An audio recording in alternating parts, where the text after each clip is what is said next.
I want you to just close your eyes for a second. I try to really picture this. Imagine a universe teetering on the edge of a blade, a very fragile, incredibly sharp blade. And this blade, well, it smells distinctly of cinnamon. That's a great way to put it. Right. Paint this picture in your mind. You are looking at an entire galactic empire. We were talking about a civilization spanning, 1,000,000 worlds. Yeah. Trillions of lives. Massive political dynasty. Exactly. And just unimaginable technology.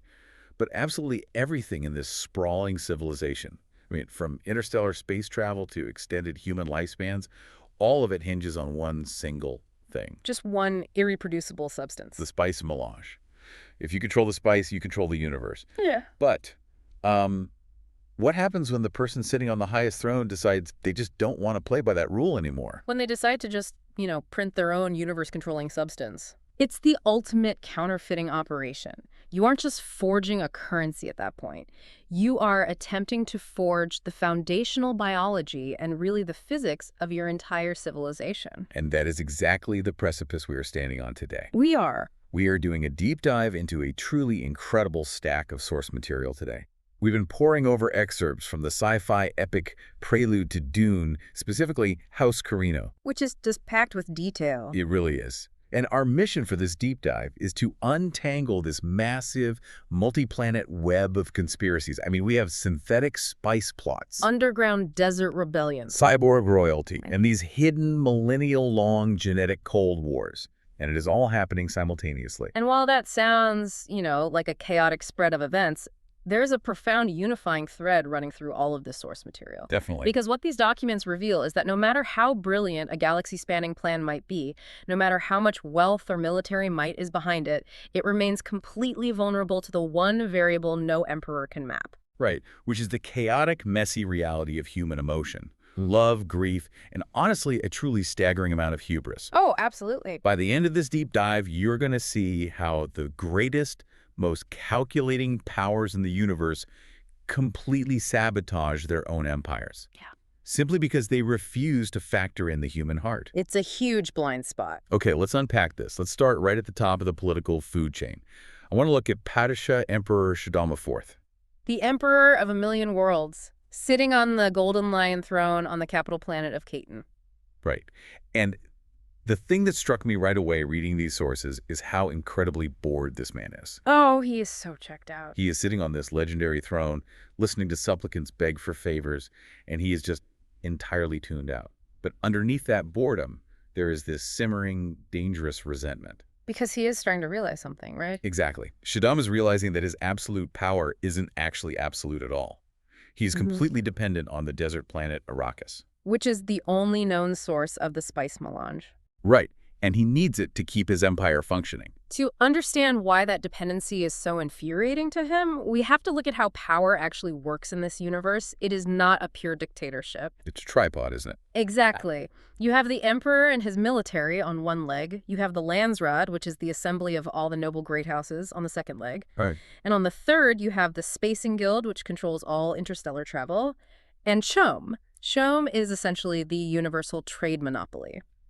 Think of CHOAM like the OPEC of this universe. If you don't have shares in it, your planet starves. Wow. And the single linchpin holding that entire tripod together is the spice. The guild needs it to navigate ships. The nobles need it to extend their lives. The emperor needs it to bribe the nobles and pay the guild. And Shaddam just hates that he is tethered to this dirty desert planet and the people who harvest it. He despises it. So he devises a workaround that is frankly terrifying. Yeah. He secretly starts funding something called Project Amal on the planet Inks. Now, Etam used to be this gleaming world of technological innovation. Right. But it was recently conquered by a fanatical group called the Bane Tleilax. They actually renamed the planet Zutu. So Shaddam has these cruel Tleilaxo overlords running subterranean labs. They are using slave labor to manufacture a synthetic form of the spice melange, and they call it Amal. It is a massive gamble. Shaddam's logic is that if he can produce an artificial spice that is indistinguishable from the real thing, he can cut Arrakis out of the equation entirely. He just bypasses the bottleneck completely. Right. He believes he can shatter that dependency and truly become an absolute dictator. But reading through the internal monologue of the man actually running this lab, master researcher Hidar Fanagitica, it becomes blindingly obvious that Shaddam has no idea who he is dealing with. Not at all. Ajitika is a Tleilaxu master, and the way he views the Emperor is dripping with contempt.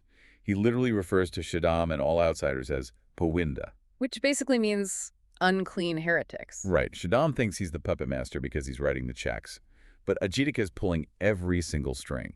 That is the core psychological trap of centralized power. Shaddam is insulated by his wealth and his title.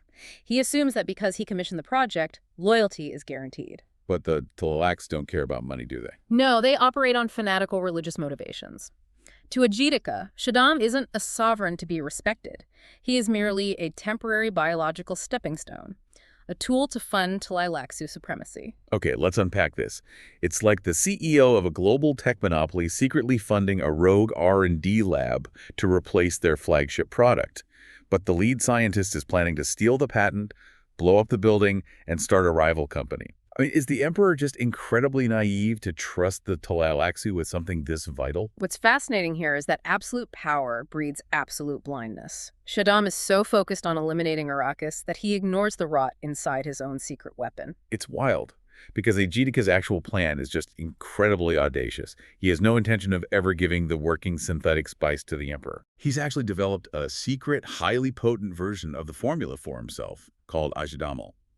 And once it's perfected, his plan is to pack up his sacred cloning equipment, these things called axolotl tanks. Right. Then he's just going to blow the entire laboratory complex to dust, killing all the Imperial observers, half the underground city, and escape into deep space. It's the perfect crime, essentially. He's using the Emperor's vast resources to fund the R&D of a product that will render the Emperor obsolete. And once he has it, he will just vanish, leaving the Imperium to collapse under the weight of its own spice dependency. Exactly. But to keep the Emperor's funding flowing until he's ready to run, Ajitika has to prove the fake spice actually works. Which leads us to this fascinating sequence involving the Emperor's closest confidant, Count Hasamir Fenring. The Imperial spice minister. Right. And Fenring is this deadly, calculating political operative. But he hides his sharp intellect behind a very foppish demeanor. Yeah. He has this verbal tick where he constantly hums and says, to disarm people. It's a great act. So Fenring arrives at the Ixian facility to demand a progress report. And Ajitika takes him into this sterile, white, smooth plas testing room. In the center of the room, under a translucent dome, is a red table covered in sand. And inside that sand is a living sandworm. A meter-long sandworm smuggled off Arrakis. I had to read that twice. How did they even get a sandworm off the planet?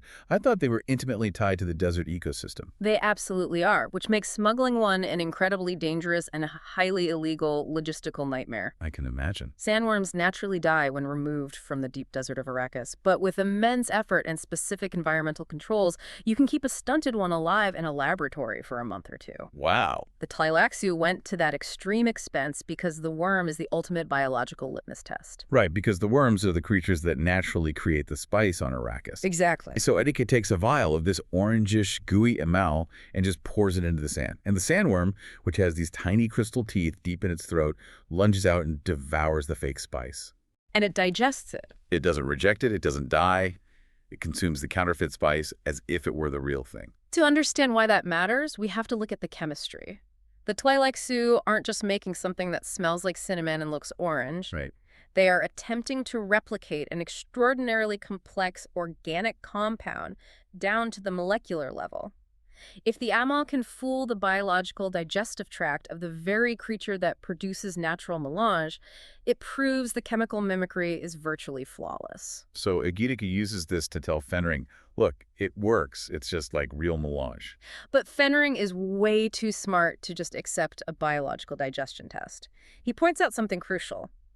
Fooling a worm is great chemistry, but the true value of the spice in this universe isn't biological. Metaphysical. Yes. The only reason the Empire functions is because the Spacing Guild navigators consume massive quantities of spice to see into the future. That prescient vision is what allows them to steer ships safely through fold space. Exactly. So Fenring drops the hammer.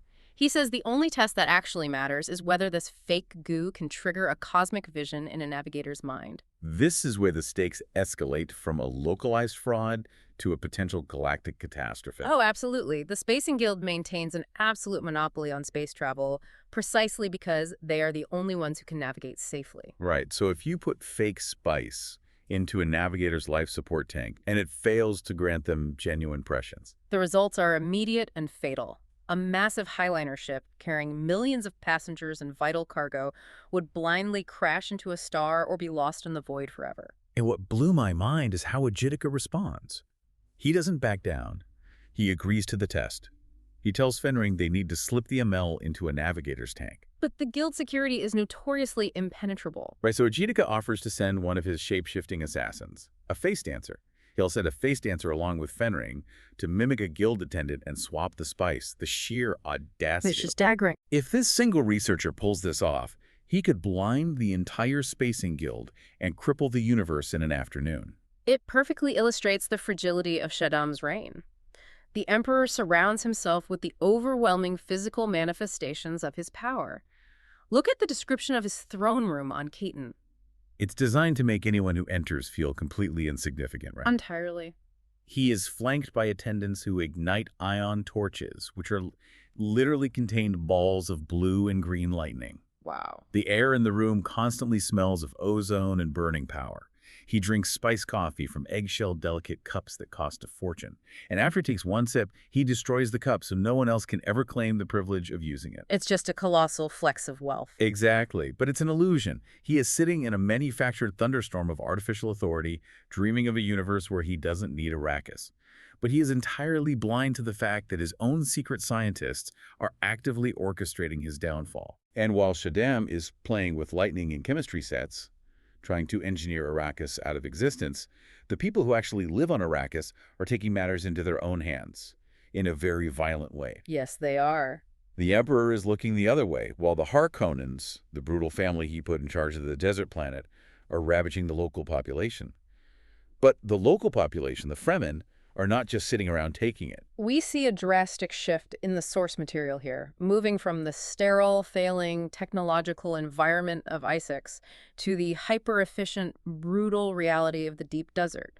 We are introduced to a Fremen leader named Stilgar. Right, and Stilgar is leading a razzia, which is a coordinated raid in the dead of night. They are targeting a place called Shadith. From what I gather, a siege is a traditional Fremen underground settlement, but this one is ancient and abandoned. It holds deep religious significance. Yes. And the Harkonnens have basically turned this holy site into a dirty, off-the-books storage locker for embezzled spice. The contrast drawn between the two factions in this scene is incredibly stark.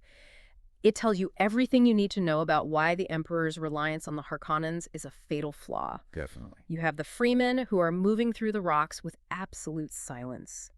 They are driven by an intense religious fervor and a strict vow. Death to Harkonnens. They are unified, sober, and incredibly disciplined. And then you look at the Harkonnen guards.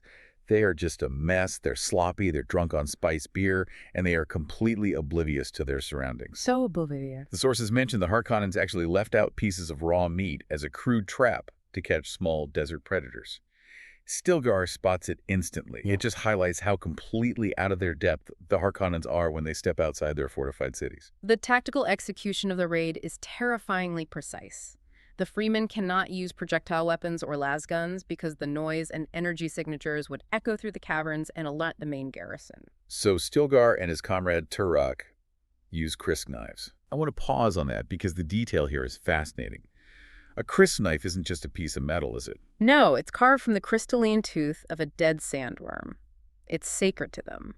And the way they use them in this scene is an exercise in brutal pragmatism. They approach the drunken guards from behind and slit their throats. But the detail that truly stands out is what happens immediately after the kill. They don't just let the bodies fall. Right. They instantly slap specialized sponge pads over the neck wounds.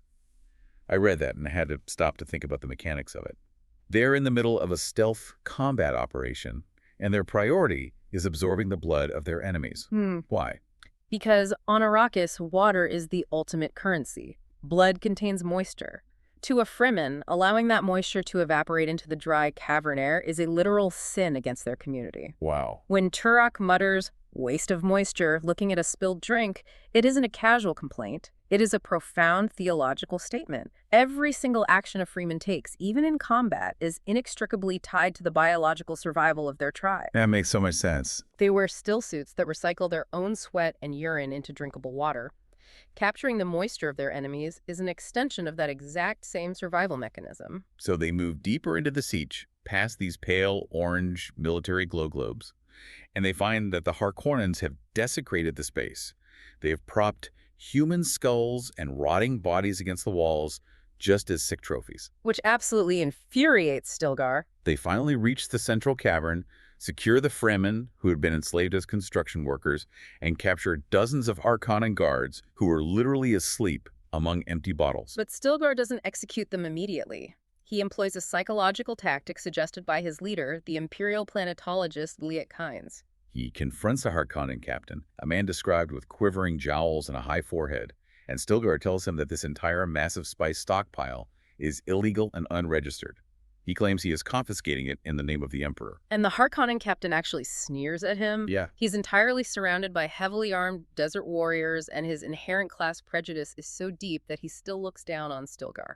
He doesn't realize he's a dead man talking. Not at all. Stilgar forces the Harkonnens to load this unbelievable fortune of spice onto conveyor belts, which feed into 4 unmarked ornithopters the Freemen have brought. The text notes they steal enough wealth to ransom a world. Think about the broader economic and political implications of that single sentence.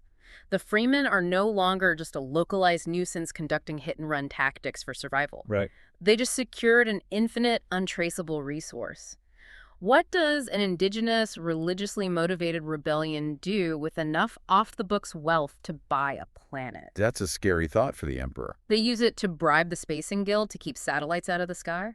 They use it to buy weapons. This raid represents the moment the Freemen transition from a guerrilla insurgency into a heavily funded shadow state. So once the ornithopters are fully loaded, the pragmatism returns. Stilgar lines the Harkonnen guards up along a sheer drop-off in the cavern. Yeah. He doesn't give a speech. He just takes his crysknife and slits that sneering captain right up the middle, from pubic bone to sternum, and throws him off the cliff. It's just brutal. They stab the rest and throw them into the abyss. It's a total, quiet slaughter. Yeah. Okay, let's unpack this. Kynes goes to the Emperor like a corporate whistleblower, taking irrefutable proof of massive fraud to the authorities, only to find out the authorities are looking the other way. Does this specific dismissal essentially force the Fremen into becoming a militarized, independent power? If we connect this to the bigger picture, Shaddam is ignoring Kynes because he thinks his synthetic Amal will make Arrakis irrelevant. His reliance on the fake spice is the very thing that allows the real desert rebellion to grow unchecked. Right, because while Stilgar is successfully securing the future of Arrakis through violence, Liet Kynes is trying to secure it through diplomacy. And Kynes is an interesting figure. He is the Imperial planetologist, technically an employee of the Emperor, but he has gone native. He is deeply embedded with the Fremen. And Kynes actually manages to secure a rare face-to-face audience with Emperor Shaddam on Khitan. He goes to the capital with a desperate plea. And this interaction is a masterclass in political deftness. Kynes walks into the absolute opulence of the Imperial palace, and he is fundamentally repulsed by it. Oh, completely. His senses are attuned to the stark purity of the desert. He feels his skin crawling from the oily, scented lotions the palace attendants forced him to wear. He hates the chemical deodorizers in the air. The guards even dismantled his desert survival still suit. They scrubbed it with chemicals and basically ruined its delicate moisture-retaining seals because they just viewed it as dirty clothing. Yes. They don't understand the technology of survival at all. Precisely. And Kynes doesn't care about court etiquette. He walks across the polished floors in heavy T-Mag boots, tracking desert dirt into the throne room. He refuses to bow. He just bluntly states his case. He tells the Emperor that the Harkonnens are acting like wild dogs, exploiting the native population and hiding the truth about the planet's potential. Kynes lays out this massive visionary plan. He tells Shaddam that with the right resources, botanists, meteorologists, geologists, he can terraform Dune. He can plant grass and scrub brush. Exactly. He can change the climate and make the planet habitable for human life. He is offering the Emperor a literal miracle. But look at the Emperor's reaction. Shaddam is entirely dismissive. He literally tells Kynes that he has lost interest in deserts and finds the environmental reports boring. which is just insane. When Kynes, out of sheer desperation, pushes back and says that nothing in the universe is more important than the spice, Shaddam is personally offended by the audacity. Because Shaddam is sitting there secretly thinking about Project Amal. He thinks he doesn't need to care about terraforming Arrakis or stopping the Harkonnens because he firmly believes his synthetic spice on X is going to make the planet irrelevant anyway. So he just tells Kynes to sit in a corner and wait for Count Fenring. He actually has the Sardaukar guards escort him away. This is a monumental unforced error on the Emperor's part. Kynes approached the Golden Lion throne as a man of science, trying to work within the system. But Shaddam's dismissal acts as a catalyst. Right. When Kynes is escorted out, he realizes that the Emperor is willfully blind. The authorities are not coming to help. This specific interaction is the spark that fully aligns Kynes with the Fremen cause. He realizes they must take Arrakis for themselves. It's incredible. Kynes goes in as a corporate whistleblower, and when the CEO ignores him, he decides to just burn the company down. He isolates himself in his lightning-lit throne room while the desert organizes a holy war against him. But the Harkonnens aren't just losing secret spice caches on Arrakis. They've made deep enemies elsewhere. Let's look at a great house that is turning its own profound grief into a weapon of war. Yes, we are leaving the desert and traveling to the ocean planet of Caladan, the ancestral home of House Atreides. And the atmosphere when we arrive at Castle Caladan is just suffocating. It is steeped in absolute mourning. Duke Leto Atreides is suffering from a crippling depression following a horrific family tragedy. The sources outline a truly devastating sequence of events. Leto's young son, Victor, a boy of only 6 years old, was recently killed when a Sky Clipper transport ship exploded. But the tragedy is compounded by the cause of the explosion. It wasn't an accident. The bomb was planted by Leto's own concubine, Kylea. Who is Victor's mother? Yes. She was driven by severe jealousy and paranoia, aiming to kill Leto.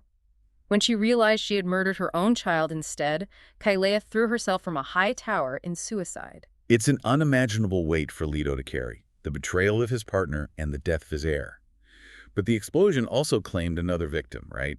Leto's best friend, Prince Romber Vernius, was on that ship. Romber is the exiled heir of House Vernius, the family that rightfully ruled Ix before the Tleilaxu invaded and took it over. Right, and the bomb blasted Romber's body into a broken, mangled lump of flesh. He lost his limbs, half his face, and most of his internal organs. And this is where the Tleilaxu, the same people manufacturing the fake spice for the Emperor, attempt to exploit Leto's vulnerability in the most diabolical way possible. They approach the grieving Duke Leto with a twisted offer of blackmail. It's purely evil. The Tleilaxu emissaries look at a man who has just buried his 6-year-old son and they say, "We can give him back to you."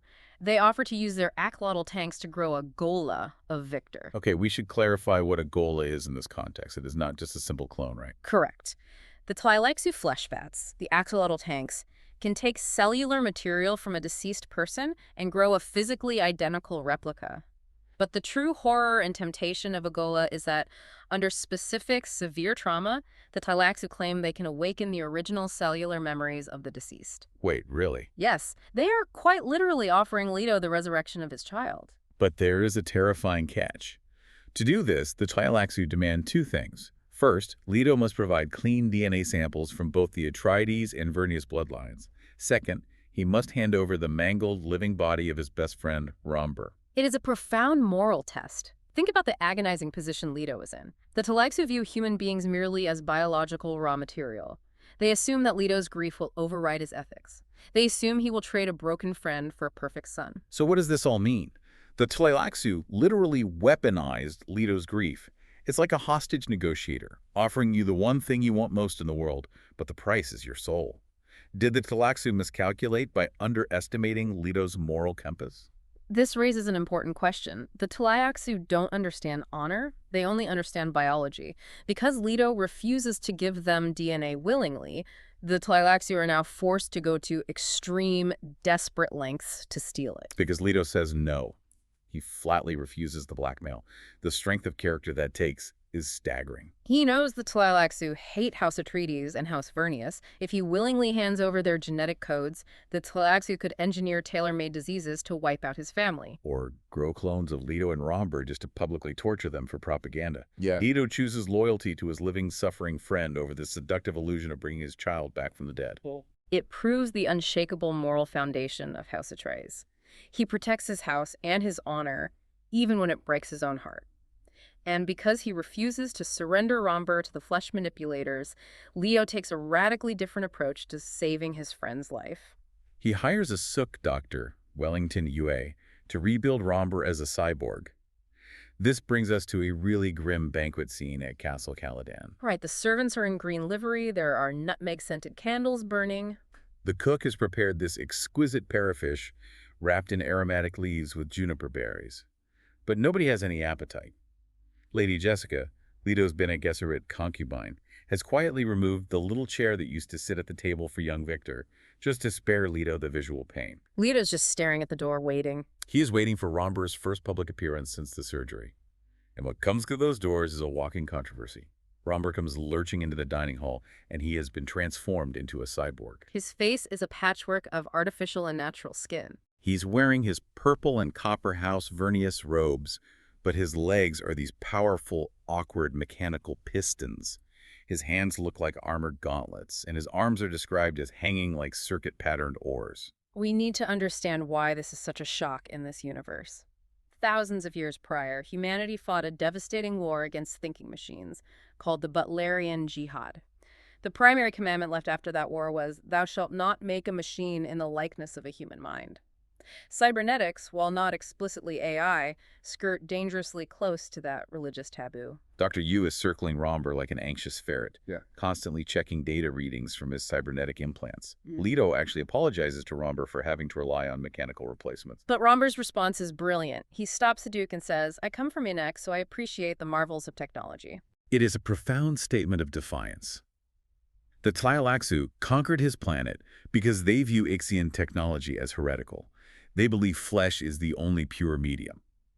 By replacing his destroyed biology with the very technology that Tleilaxu despise, Romber is turning his own body into a monument of resistance. And as his physical strength returns, it turns out his mind is sharper than ever. Romber struggles with his stiff new mechanical fingers to pull a piece of paper from his pocket. It's a map he drew by dredging up his childhood memories. A map of forgotten access tunnels and security bypasses on his homeworld of Adix from before the Tleilaxu took over. He hands this map over to Leto's top advisors, the scarred smuggler Gurney Halleck and the Mentat Tufir Hawat. A Mentat is fascinating. Because computers are banned, humans had to train their minds to act like supercomputers, right? Exactly. Tufir Hawat takes this map, and he and Gurney begin preparing a highly covert, incredibly dangerous insertion mission. They are planning to infiltrate Axe based on the memories of a cyborg Trents. Which is basically a suicide mission.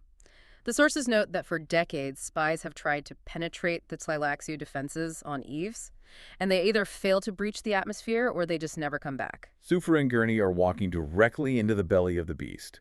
And what's wild is they're heading to the exact same planet, the exact same underground city where Master Egidica is secretly brewing the Emperor's fake spice. The narrative threads are converging beautifully here. You have the Emperor's grand geopolitical conspiracy and the Atreides' deeply personal revenge mission zeroing in on the same physical location. And that brings us to the hidden genetic Cold War raging in the background. Because the Tleilaxu aren't the only ones obsessed with bloodlines. It is a war fought not with armies, but with bloodlines. We have two massive, philosophically opposed factions playing God with human DNA, the Bene Twi'leks and the Bene Gesserit sisterhood. Let's look at the Tleilaxu response first. Right. Because they couldn't blackmail Leto, Master Zoffin, a haughty Tleilaxu politician with rodent-like eyes who is visiting Egidic on Ikes, reveals their backup plan. And it is incredibly gruesome. They are going to become grave robbers. Nearly a millennium ago, troops from House Atreides and House Vernius fought a legendary battle together on a jungle planet called Bikal. Several of their greatest heroes were entombed in a shrine on that planet. Zaf's plan is to physically exhume those rotting corpses, scrape whatever cellular fragments they can find from the bones, and use them in the axolotl tanks. It's just such a butcher's approach to genetics. They want to steal dead cells to tailor specific diseases, to wipe out Leto's bloodline, or clone those ancient heroes, just to publicly humiliate and torture them for petty vengeance. And to make it happen, Egidica suggests bribing the local magistrate on Bikal to look the other way. Right, and what is he going to use for the bribe? a flawed early batch of the fake Amal spice. It demonstrates that Tleilaxu philosophy perfectly. They view genetics as a crude tool for leverage, punishment, and commerce. They operate in the dirt, digging up the dead. But when you contrast that with the other genetic powerhouse in the universe, the Bene Gesserit Sisterhood, the methodology couldn't be more different. Right, the Bene Gesserit are operating on the capital planet of Caton, and the vibe is completely opposite. They aren't butchers, they are subtle architects. They have been quietly manipulating human bloodlines across the entire galaxy for thousands of years. Their ultimate goal is to breed a super being, a male messiah they can control, known as the Kwisatz Haderach. The Sisterhood's power is deeply rooted in their biology and their mental conditioning. They possess an ability called other memory, which is perhaps one of the most fascinating mechanics in this universe. And the source material provides a deeply intimate look at how this process works. It happens in this squalid, freezing, unheated apartment deep inside the opulent Imperial palace. The Imperial truthsayer, an ancient woman named Lobia, is dying. She is lying on a simple woven mat because she believes that creature comforts clutter the mind. Contrast this with the smug Tleilaxu Master Zoff, boasting about stealing DNA from a jungle war memorial. And Lobia is joined by Lady Eneral, who holds the title of Kwisatz Mother. Eneral is the architect in charge of the entire millennial breeding program. There is genuine affection between these two women. They remember swimming together in the palace canals and playing intense strategy games. But Lobia is fading, and she tells Eneral, never lie to a truthsayer. She knows her body is failing. So Eneral leans forward and she presses her forehead against Logia's dry temple. And they open their minds to each other. This is the transfer of other memory. It is not just handing over a journal or sharing a story. It is a literal synaptic download of a human consciousness. The text describes it as a torrent breaking through an open dam. Lobia pours her entire life experience, her accumulated wisdom, her personality data, and the memories of all the truth-sayers who came before her directly into Eneral's mind. Once the transfer is complete, Lobia just sags into an empty husk and dies.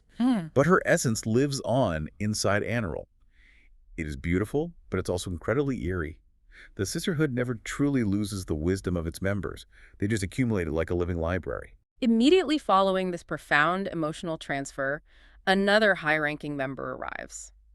Reverend Mother Mohayam, a hollow-cheeked woman in a black Abba robe. She speaks to Eneral in a rapid-fire, ancient clipping language to ensure absolute secrecy. And she brings joyous news regarding the breeding program.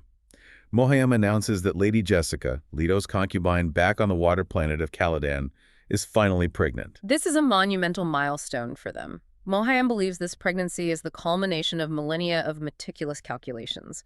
Jessica was placed with Duke Leto under strict draconian orders. She was instructed to use her Bene Gesserit internal body control, her Prana Bindu training, which allows them to literally control their own biochemistry down to the cellular level to conceive an Atreides daughter. That daughter is genetically mathematically mapped to be the mother of the Kwisatz Haderach. Eneral is thrilled. They believe the finish line is in sight. Okay, let's unpack this. The Sisterhood spent thousands of years building a genetic clock, and at the final hour, one gear decides it wants to spin backward because of love. How massive of a blind spot is this for an organization that prides itself on total control? What's fascinating here is both the Tleilaxu and the Bene Gesserit view humans as biological data points. But you can't put a metric on love or loyalty or grief. Because the text reveals to us, the readers, a piece of information that the Reverend Mothers do not have, the ultimate twist. We know from the scenes on Caladan that Jessica has actively, knowingly defied the Sisterhood. Out of love for the depressed Duke Leto, she chose to conceive a son. She wanted to give him a male heir to ease his pain. She rationalized it to herself, thinking I could always bear a daughter later, right? It is the ultimate cosmic irony, and it strikes at the very core of what this story is about. The Bene Gesserit have spent 10,000 years perfectly calculating a genetic path, and that entire flawless spreadsheet is derailed by a single unpredictable variable, the human heart. And this lack of true vision brings us to the one group whose entire existence is based on seeing the future. Let's look at the Spacing Guild, the entity that actually holds the universe together with their prescient vision, and see why even they are terrified. We traveled to a planet called Junction, which is essentially the Guild's headquarters. It is a world covered in sweeping plains and massive landing fields for the giant Highliner ships. And we are introduced to a steersman named Demur. Demur's physical reality is a tragedy of isolation.